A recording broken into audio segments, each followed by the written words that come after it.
अस्सलामु अलैकुम वरहमतुल्लाहि वबरकातुहू। अज़ीज़ तलबा व तालिबात, उम्मीद है कि आप खैरियत से होंगे। अल्लाह ताला आपको हमेशा खुशो खुरम रखे। आज हम जमात नहम की उर्दू की पहली गज़ल हस्ती अपनी हबाब की सी है का शेर नंबर 5 और 4 पढ़ने जा रहे हैं। शेर नंबर 4 है, बार बार उसके दर पे जाता हूँ, हालत अब इज़्तिराब की सी है। इज़्तिराब कहते हैं बेचैनी को, यानी शायर कहता है कि बेचैनी की हालत में बार बार महबूब के दर का चक्कर लगा रहा हूँ कि शायद उसका दीदार नसीब हो जाए। ये मीर तकी मीर का शेर है और सिनफ़ अदब के अतबार से गज़ल का शेर है। इस शेर का नसरी मफ़हूम कुछ यूँ है कि बेताबी और बेचैनी की हालत में बार बार महबूब के दरवाज़े का चक्कर लगा रहा हूँ। अब हम इसकी तशरीह करते हैं। तशरीह तलब शेर में खुदाए सुखन मीर तकी मीर महबूब के वसल की आरज़ू में बेकरारी की कैफियत और महबूब की बेरुखी बयान कर रहे हैं। वसल एक टर्म, एक इस्तिलाह इस्तेमाल होती है शुआरा के यहाँ। महबूब की मुलाकात को, महबूब के मिलने को वसल कहा जाता है।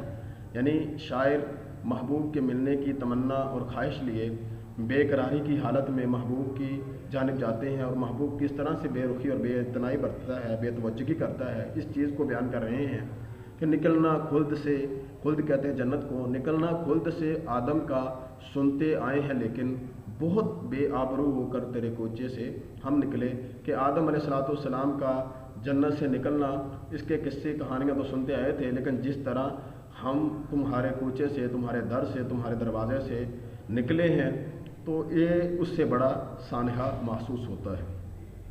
शायर अपनी इज़्तिरारी कैफियत बयान करते हुए कहता है कि वो अपने महबूब के दीदार के लिए बहुत बेचैन है और बार बार उसके दर के चक्कर लगा रहा है कि शायद उसके दिल में जज्बात की कदर पैदा हो और वह अपने दीदार से मुनव्वर कर दे, मगर उसे मुसलसल नज़रअंदाज किया जा रहा है। इसके बावजूद ये आशिक़ सादिक जज्बात की शिद्दत में हर चीज़ से बेनियाज होकर दर महबूब का तवाफ़ कर रहा है कि तो अगर हम कलाम हो जाए, हम फ़कीरों का काम हो जाए।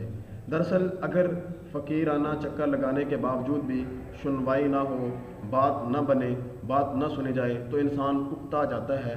मगर मोहब्बत की दुनिया में लम्हात वसल हर खुशी से बुलंदतर होते हैं, इसलिए उशाक इनको पाने के लिए हर चीज़ कुर्बान कर देते हैं।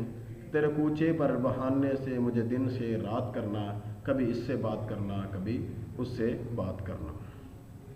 अब हम हस्ती अपनी हबाब की सी है गज़ल का शेर नंबर 5 पढ़ने की कोशिश करेंगे। मैं जो बोला कहा कि ये आवाज़ उसी खाना ख़राब की सी है, उसी मखलूकुल हाल की है, उसी बदहाल की है। ये शेर भी मीर तकी मीर का है और सिनफ़ अदब के अतबार से गज़ल का शेर है और इसका नसरी मफ़हूम कुछ यूँ है। मैंने जब महबूब के दरवाज़े पर सदा दी तो जवाब आया कि ये उसी बदहाल आशिक़ की आवाज़ है। तशरीह तलब शेर में खुदाए सुखन मीर तकी मीर अपनी मोहब्बत की शिद्दत के बावजूद महबूब की बेअतनाई और बेरुखी पर शिकवा गुना है कि वो आज मेरा नाम मिटाने का तुला है, जो शख्स के जवां मेरी दुआओं से हुआ है। शायर कहता है कि वह शौक़े दीदार में कूचा महबूब पर जाकर सदा लगाता है, तो महबूब अपनी शोखी और नाज का मुजाहरा करते हुए कहता है कि यह आवाज़ तो उसी बार बार चक्कर लगाने वाले बेमुराद और मखलूकुल हाल की लग रही है।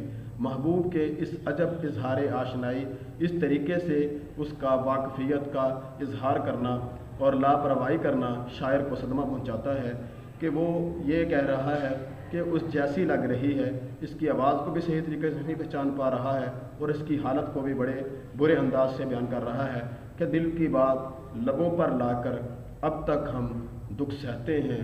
हमने सुना था इस बस्ती में दिल वाले भी रहते हैं, लेकिन शायर इस बात पर मुतमईन है कि महबूब को ये आगही है, महबूब ये जानता है हम इसकी मोहब्बत में तबाह हो चुके हैं।